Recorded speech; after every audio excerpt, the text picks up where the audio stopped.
O grupo de estudos em Educação e Pensamento Contemporâneo da Faculdade de Educação da USP tem a honra de receber uma amiga, Adriana Novaes, numa visita virtual. A Adriana é doutora em Filosofia pela Faculdade de Filosofia, Letras e Ciências Humanas, pelo Departamento de Filosofia da USP, onde ela faz também um trabalho de pós-doutorado, né? E ela vai comentar para a gente o filme Vida Ativa, O Espírito de Hannah Arendt, que é uma produção canadense-israelense de 2016 e que focaliza, a partir de documentos, a partir de depoimentos, a trajetória de Hannah Arendt e, em alguma medida, o seu impacto no mundo intelectual. Então, em nome do grupo de estudos de educação e pensamento contemporâneo, queria muito agradecer a sua boa vontade. A Adriana havia concordado em fazer essa aula para os alunos da pós-graduação da Faculdade de Educação, e aí, em função do isolamento, isso não foi possível, e a gente, então, resolveu fazer essa aula virtualmente, e a gente vai colocar o link no nosso site à disposição dos alunos da Faculdade de Educação, dos demais alunos. Então, bom, é isso, Adriana, de novo, muito grato pela sua participação, é uma honra poder trabalhar de novo com você, e com você a palavra, então. Querido Zé Sérgio, muito obrigada por esse convite. Foi uma alegria receber esse convite, o seu e-mail, e agora essa possibilidade, enfim, de conversarmos virtualmente, né? Tratando aí desse documentário que é tão importante, tem realmente um apanhado bastante, primeiro, muito justo, acho que muito honesto, porque há tantos colaboradores, né, comentadores que elogiam e enaltecem certas contribuições da área, assim como fazem críticas, né? Fora o extraordinário arquivo, as imagens que estão ali, que muitas delas nos deixam bem impactados e assustados, porque exatamente o documentário ele começa e ele termina mostrando a atualidade da obra da Arendt, né? Então, esses são alertas que a Arendt faz e que a diretora, esses alertas para os quais a diretora chama a atenção. Então, ela começa o documentário com aqueles pontos, não é? Que a Arendt não viu o impacto da sua obra, a grande influência da sua obra, e esses pontos são, fundamentalmente, a persistência de elementos totalitários na atualidade. Então, a manutenção do status quo, né, o perigo das ideologias, a banalidade do mal, e aí a gente vai falar mais, né, estão aí abarcadas a superficialidade, o grande apelo da mentira, a crise de consciência acerca do bem comum, enfim, a superfluidade dos seres humanos, né? E ela também, dentre esses pontos ali do começo, ela enfatizou a relevância da pluralidade, né? Que é aquela igualdade da diferença entre os comentadores, os que destacam mais, são o Jerome Cohn, a Judith Butler, lá mais para frente. Então, a pluralidade, tem uma citação, né, a Butler ela fala, se tentarmos suprimir a pluralidade, tornamos-nos genocidas, né? Então, desses pontos problemáticos, infelizmente, que a gente continua a perceber, inclusive nessas circunstâncias, nesse cenário no qual nós estamos, que me lembrei de o escritor argentino Ernesto Sábato, ele falava assim, que quase nunca acontecem coisas, né? Nós estamos no momento em que estão acontecendo coisas. Então, como disse um colega lá da filosofia, são tempos difíceis, mas muito interessantes. E aí eu me lembro também, na introdução do Compreender, que o Jerome Cohn cita uma frase que a Arendt, no final da vida, que repetia bastante, que é um ditado chinês, está bem no comecinho do texto do Cohn, que é assim, infelizmente vivemos em tempos muito interessantes, né? E infelizmente esses tempos interessantes, enfim, mostram esses temas, essas questões aí que se repetem, a gente vê o apelo muito grande da mentira, uma facilidade imensa, né, de um mundo paralelo, de um mundo fantasioso, e o mal que a Arendt identifica se apoia exatamente nisso, né, nessa superficialidade, nesse apelo de um mundo muito cheio de falsas soluções, aparentemente muito simples, porque tem alguns inimigos que são indicados como muito claros, né? Mas não é nada disso. A gente sabe que é muito mais complexo, certo? Então, já na sua primeira participação, o Richard J. Bernstein, né, ele afirma, já no começo do documentário, que a chave para o entendimento profundo da obra da Arendt é a reflexão que ela faz sobre o Holocausto. Então, o exame dos elementos constitutivos dos regimes totalitários, né, esse exame com o qual ela contribui para o debate do pós-guerra, e é esse estudo que proporciona definitivamente o caminho dela para a vida acadêmica norte-americana. Né? Logo no começo, quando ela chega em Nova York, no começo dos anos 40, a recepção ali de intelectuais refugiados tem um trabalho de enviar esses professores, esses intelectuais, para darem aulas. Então, já no começo dos anos 40, ela dá algumas aulas, né? Mas, efetivamente, convidada para palestra, a gente sabe, e eu estava relendo algumas cartas que ela troca com o Gershom Scholem, que eu vou citar aqui já, e tem numa das cartas, ela fala assim, porque ela trabalhava, vocês sabem, naquelas instituições judaicas, no pós-guerra, já nos Estados Unidos, ela trabalha na Shocking Books, e aí ela escreve para o Scholem assim, eu estou cansada desse esquema de trabalho, essa loucura, eu quero a vida tranquila, eu quero a vida acadêmica, eu quero voltar para a vida acadêmica, eu não estou aguentando mais, esse povo é doido para o trabalho, né, os nova-iorquinos, enfim. Bom, ela começa, portanto, essa obra, né?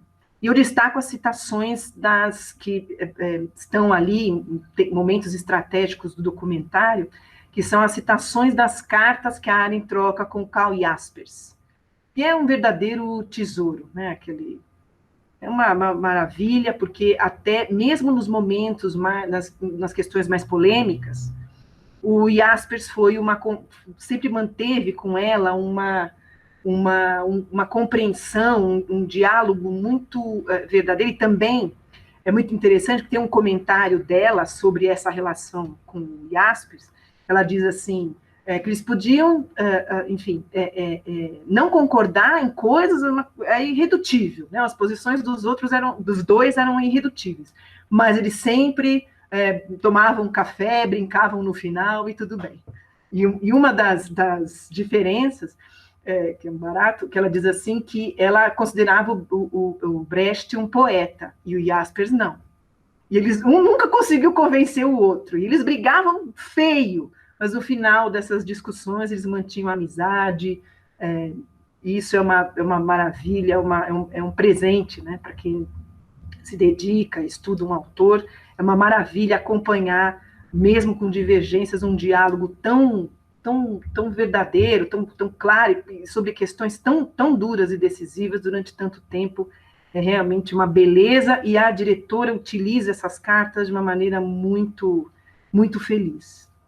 Bom, essa grande reflexão direta que a Arendt faz sobre o Holocausto, sobre esse novo mal, né, a gente sabe, se concentra em origem do totalitarismo e em Eichmann em Jerusalém. O primeiro é a análise de um sistema, né, bom, e o segundo de um indivíduo, de um réu, certo? E a gente sabe que essa clareza, ela repete várias vezes que o Eichmann em Jerusalém, por conta de toda a polêmica, era um livro sobre um julgamento, não tinha pretensão, não era a avaliação das instituições judaicas em geral, da questão judaica. É claro que vai chegar, vai se aproximar, lógico, vai tocar em questões ali muito sensíveis, muito delicadas, mas ela insiste que é o estudo de um julgamento específico. Né?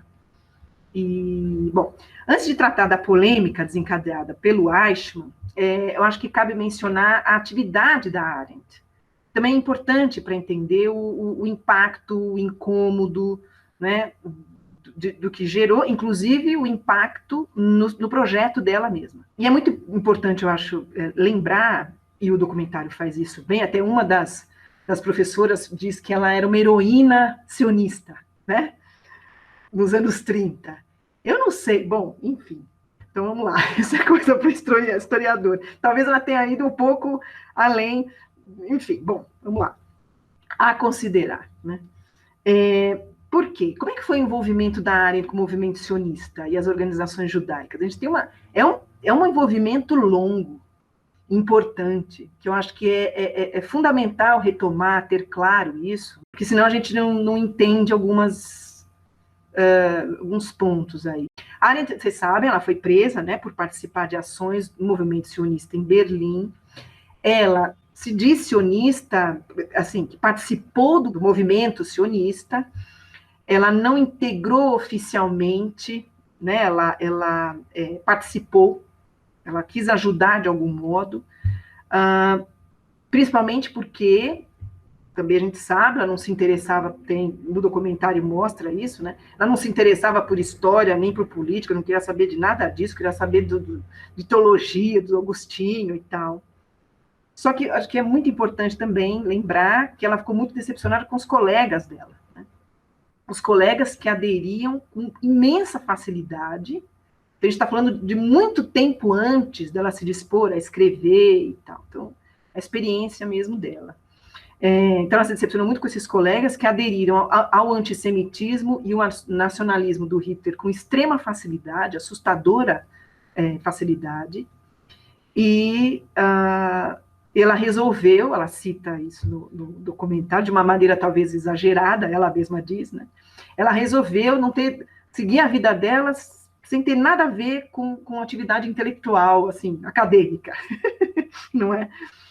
Ela mesma reconhece que foi um exagero. Bom, e aqui, claro, tem um destaque a relação da Arendt com o Heidegger. Eu comento, viu, Zé, nas aulas, em cursos livres, né, que eu dou, o seguinte: essa questão da relação entre Arendt e Heidegger precisa tomar cuidado, eu acho, porque muitas vezes essa relação ela é usada para criticar ou desfazer da abordagem que a Arendt tem, especialmente do Eichmann.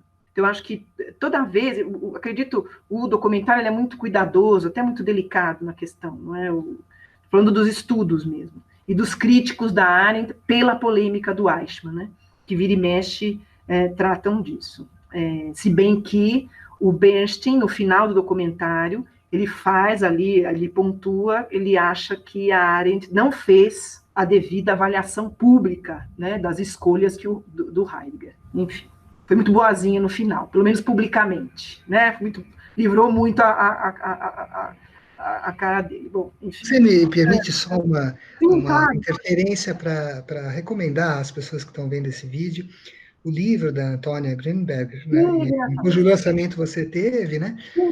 Hannah Arendt, Martin Heidegger, História de um Amor, né? Que é um ótimo livro, porque refaz toda a trajetória intelectual do Heidegger, da amizade Heidegger e Jaspers, né? De como ambos tinham essa expectativa de renovar os estudos em filosofia nessa época, né? Nos anos 20, nos anos 30, um estudo até então bastante marcado pela herança do pensamento de Kant, né, notadamente pelo grupo de Marburg, né, enfim, e que eu acho que apresenta um quadro sobre, não só sobre Arendt, sobre Heidegger, mas sobre a relação dos dois, que escapa a esses lugares comuns, simplificações, né, eu acho que é uma obra que vale muito a pena. Muito importante, né? Sim, sim. E a diretora também do documentário, ela é cuidadosa, ela lembra, acho que é um dado delicado dela, porque ela comenta, a sobrinha da Arendt, o depoimento, né, da sobrinha da Arendt, que ela diz assim, eles sabiam que a Arendt ia se encontrar com o Heidegger, isso já no final da vida dela. E ela diz, não há como explicar, né? Mais ou menos isso a Arendt responde. Não tem como explicar, eu preciso encontrar. Então, enfim. A Arendt agiu em relação à questão judaica do único modo que ela poderia, né? Então, depois dessa decepção com os colegas, ela afirma que ela não poderia não fazer nada, ela precisava agir. E ela fez o único modo, que é exatamente lutar como uma judia, a judia que ela era por natureza. Ela usa essa explicação numa carta ao Gershom Scholem. Ser judia era uma condição natural, portanto, pré-política. E esta carta, esse comentário, ela faz por conta da acusação da polêmica do Eichmann em Jerusalém, a acusação de que ela não amava o seu povo. E ela confirma, ela não ama seu povo mesmo. Né? Aliás, ela não ama seu povo, como ela não ama nenhum país e nenhum coletivo, nenhum grupo. E é um barato, porque ela fala assim, que ela também não ama, ela acha meio esquisito amar uma característica dela mesma. Que ela jamais faria isso. Que maravilha, não é mesmo? Então... E acho que ela adiciona, né, que ela, se eu não estou equivocado, faz muito tempo que eu li, ela só ama os seus amigos, né? Isso, ela ama os amigos. E o Hans Jonas, que era um desses amigos, né, que aparece, inclusive, no outro filme dela, afirmava sobre Arendt que ela tinha o eros da amizade. Né, que ela era uma pessoa que cultivava muito fortemente essa amizade, né? E ela tem belíssimos escritos sobre amizade, sobre a filia, como em Lessing, por exemplo, né? Sim, lindo. Vale a pena. Bom, o fato é que a Arendt, ela trabalha, ela desempenha funções importantes em entidades judaicas, né, em Paris e em Nova York.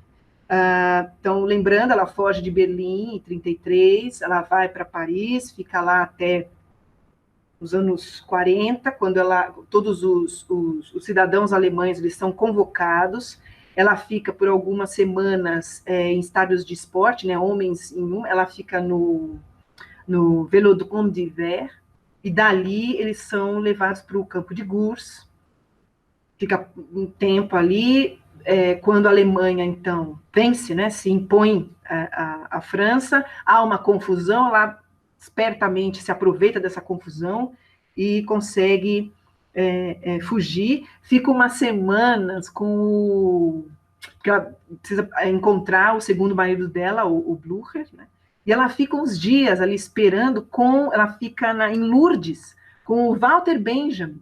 Aí ela descreve que eles ficam jogando, esperando, pensando o que vão fazer, tensos, preocupados, enfim, lendo os jornais, tentando, né, obter informações, até que ela decide sair. Ele acha, o Benjamin acha que ela está fazendo uma loucura, mas ela decide, e aí tem toda aquela dificuldade, o deslocamento, no qual ela teve muita sorte, né? E eles conseguem, então, sair da Europa. Bom, tem outros detalhes, a gente pode falar, mas enfim. Se me permite também uma sorte que Benjamin, né?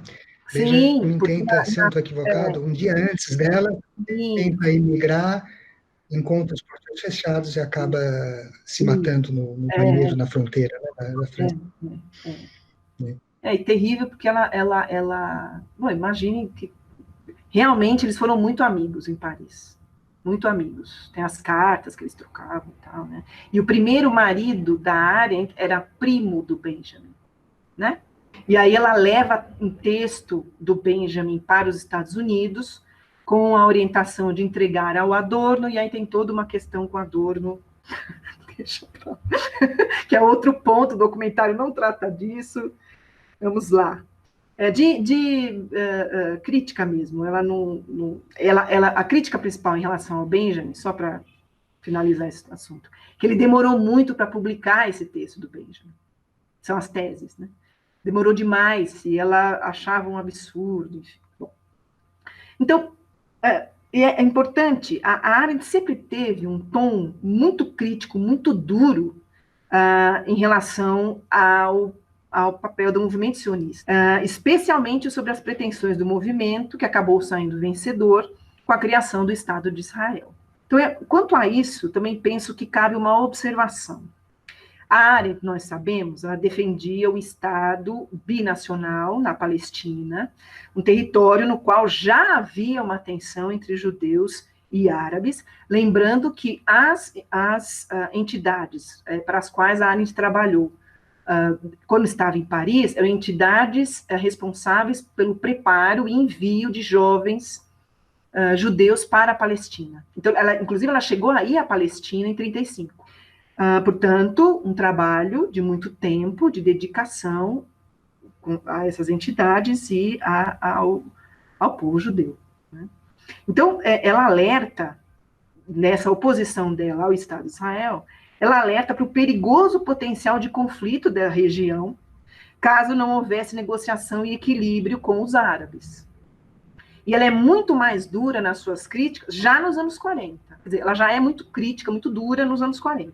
Só que, na tensão das consequências da polêmica em torno do Eichmann em Jerusalém, já em 1963, a Arendt recusa a oferta de proteção e espaço feita pelo Conselho Americano para o Judaísmo, que era anti-sionista. Então, na polêmica, este conselho oferece espaço, tem as cartas e tal, só que ela não aceita.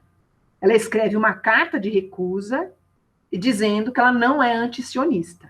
Né? E ela diz assim, vou citar, eu não sou contra Israel. Quem reproduz esse trecho é a Elizabeth Young Bruel, tá? na biografia dela. Não sou contra Israel em princípio. Sou contra determinadas políticas israelenses que considero importantes. Fim de citação.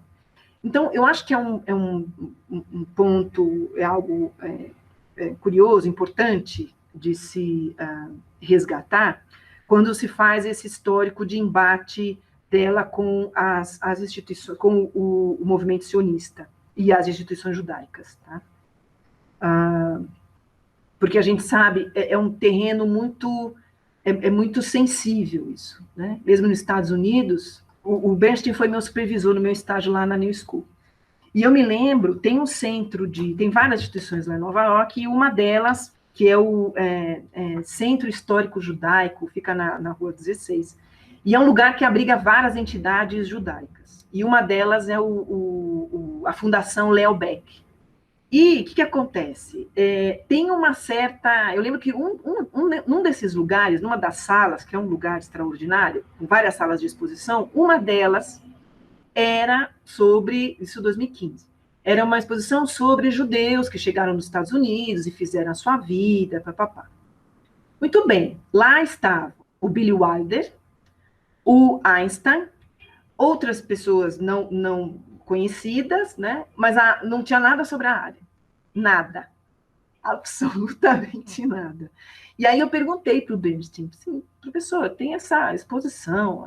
Aí ele baixou a cabeça assim, e falou assim, realmente, ela é muito... E no documentário ele conta, há muita dificuldade da comunidade judaica em relação a essa compreensão, tensão, por conta da polêmica do Eichmann em Jerusalém, né? E de um histórico de críticas da Arendt ao movimento sionista. Então, não é uma coisa simples, ela é delicada, ela tem muito tempo, é só isso que eu gostaria de enfatizar. Né? Então, é preciso... E, lembrando, o próprio Bernstein conta que ele estava ali dando aula, por um acaso falou do Eichmann em Jerusalém, e um rapaz gritando, levantou, né, saiu da sala, enfim, houve um protesto contra a menção ao livro. É delicada a coisa. E eu vou contar também. Quando eu estava no começo da minha pesquisa, não, porque isso é aqui em São Paulo, aqui em Brasil, São Paulo. Eu estava começando a fazer minha pesquisa e fui visitar uma amiga, e ela era professora de educação física, eu fui até essa academia. Quando eu cheguei lá, ela estava conversando com uma, também, aluna. Aí, o que você faz? Eu estudo a Hannah Arendt. Esta outra aluna dela ficou parada assim, gelada. Aí eu achei estranho, mas aí continuou a história, não sei o quê. Bom, ela era judia. E ela ficou tão incomodada, chegou num ponto que ela disse, e eu comentando, na boa, tranquila, falando, realmente, foi a polêmica. Ela vira para mim, de repente, e diz assim, eu odeio a Hannah Arendt. Eu brinco, dizendo assim, eu nunca mais visitei minha colega lá, porque eu estava começando o meu doutorado. Acho melhor, não vou, certo? não vou lá. Mas realmente, quer dizer, mesmo aqui no Brasil, em São Paulo, um incômodo muito grande, realmente uma situação delicada envolvendo esse posicionamento dela. Por quê? Tem uma carta do Gershom Scholem criticando a Ashman em Jerusalém, e são muito importantes essas duas cartas, eu as destaco, porque a resposta da Arendt também, né? Além dela falar da questão do amor, que ela só concebe o amor em relação aos seus amigos, né? Não ama um povo, nem um grupo, nada disso. Eu acho importante que nessa mesma carta ela é muito contundente na afirmação da sua independência, que é a afirmação com a qual Bernstein termina ali o documentário da Ada Uspitz, e eu acho também muito atual, quer dizer, a necessidade, né, de se falar, de se tratar disso. Então, me parece que a Arendt ela fazia uma crítica sempre muito contundente, mas ela não aceitava ser colocada apenas em uma das pontas da mesa. Então, aliás, ela defendia as suas críticas duras exatamente porque ela se preocupava com as consequências dos erros que ela percebia. Então, ela prezava aqueles sobre os quais ela fazia suas críticas. Eu chamo a atenção, o exemplo mais próximo nosso, mais claro, mais evidente, é aquela menção, a crítica que o Benjamin Constant faz à obra do Rousseau, que está ali na primeira página do capítulo de A Condição Humana, quando a Arendt começará a fazer a sua crítica ao Marx.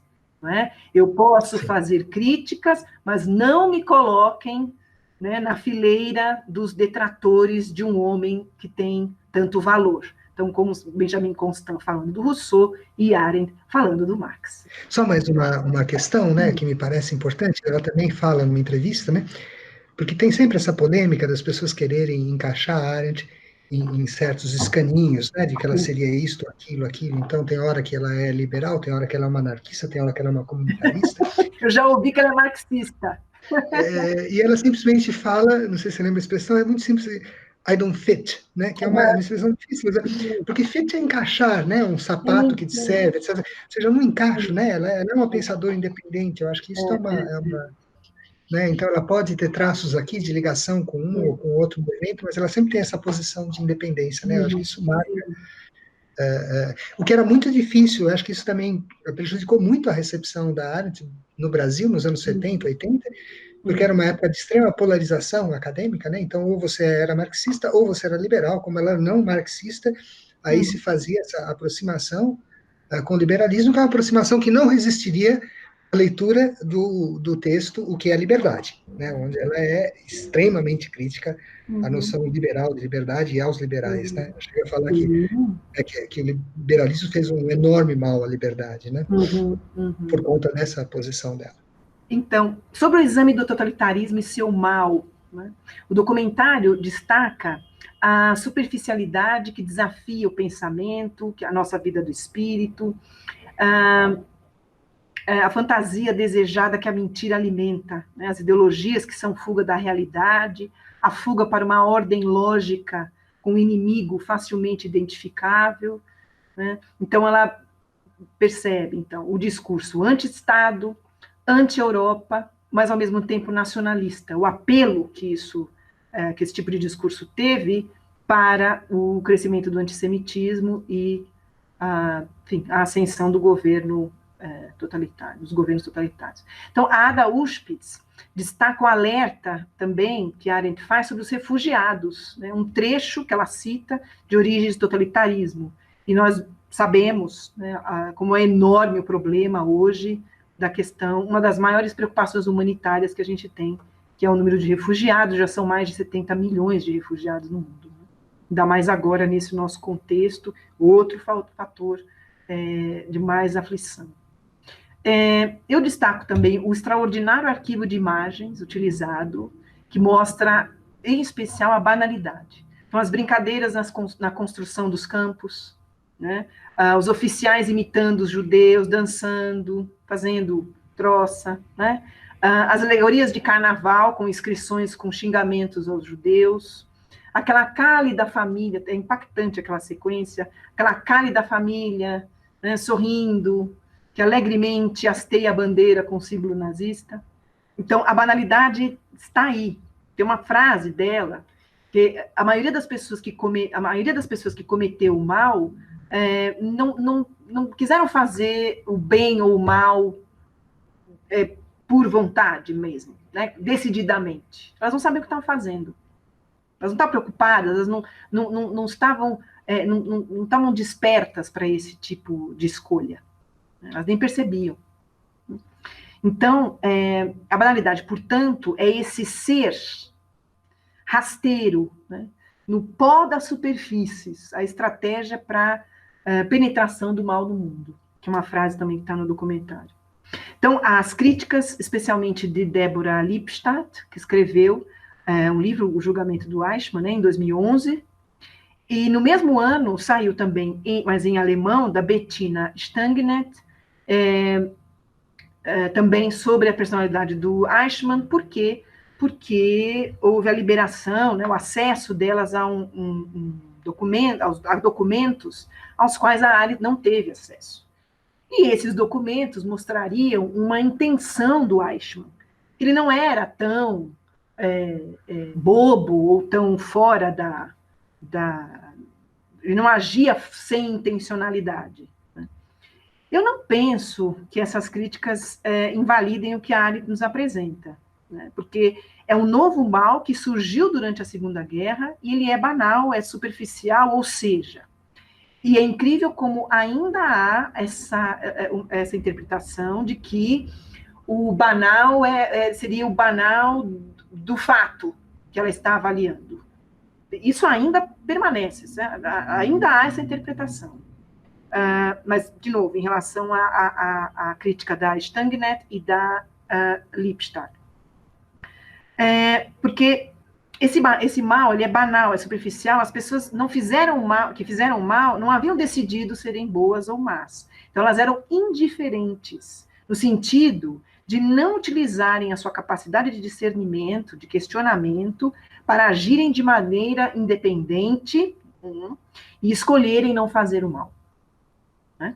Então, eu destaco a citação do diálogo platônico, o Gorgias, que é tão importante para a Arendt. Ela cita em alguns textos, principalmente no período ali de a partir de meados dos anos 60, na avaliação da Arendt acerca da filosofia moral como um preparo para elaborar a vida do espírito. Que a citação é melhor sofrer o mal do que cometê-lo.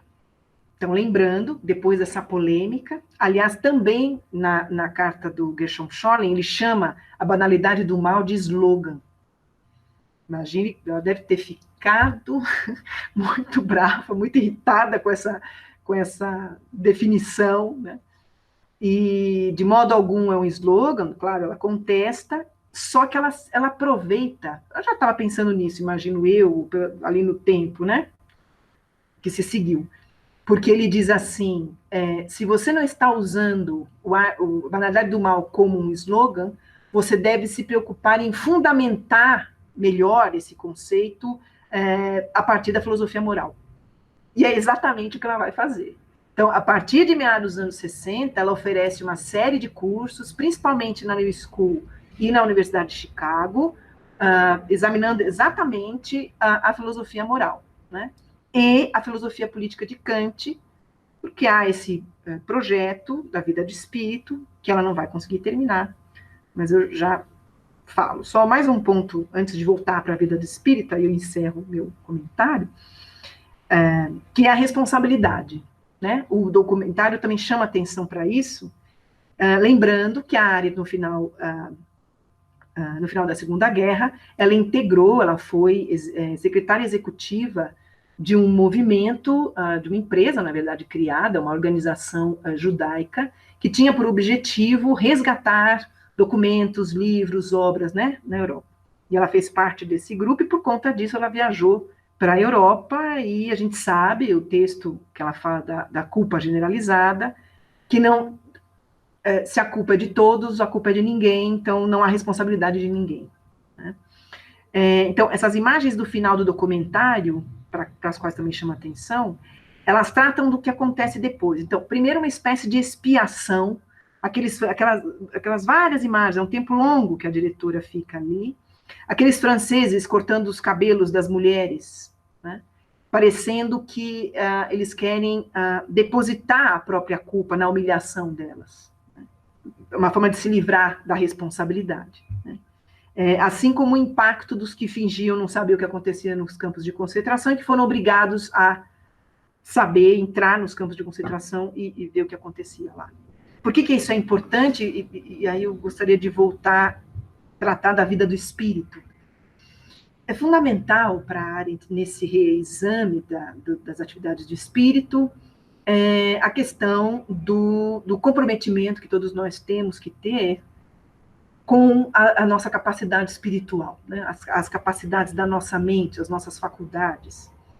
Lembrando que a Arendt identifica na figura do Eichmann, nesse mal que é superficial, aquela ausência de pensamento e ausência de julgamento, né? A ausência de pensamento, o thoughtlessness, né? Então, o que chama mais a atenção da Arendt, que eu acho que é importante para todos nós realmente refletirmos, até por conta do nosso cenário, infelizmente é atualíssimo, de novo, né? Lembrando que a diretora pontua o seu documentário com essa atualidade, chamando atenção para essa atualidade, é a responsabilidade necessária da consciência dessas capacidades que nós temos mentais e o uso disso. Lembrando que a Arendt entendia a vida do espírito como uma segunda parte de um projeto cuja primeira parte era a condição humana. Então, era a vida ativa e a vida contemplativa.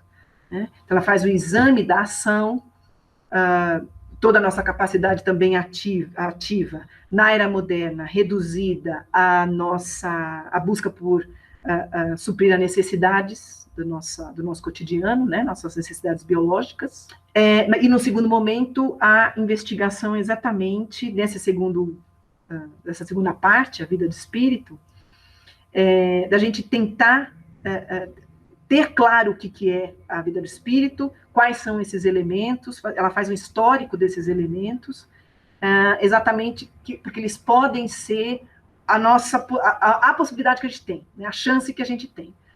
Ter consciência dessas nossas capacidades e, efetivamente, tentar usá-las para não cometer o mal, ou não dar margem para o mal, não abrir caminho para o mal. Porque quando a gente percebe, em situações graves, lembrando também, né, há uma exigência maior por essa consciência, esse uso, em momentos graves, em momentos urgentes.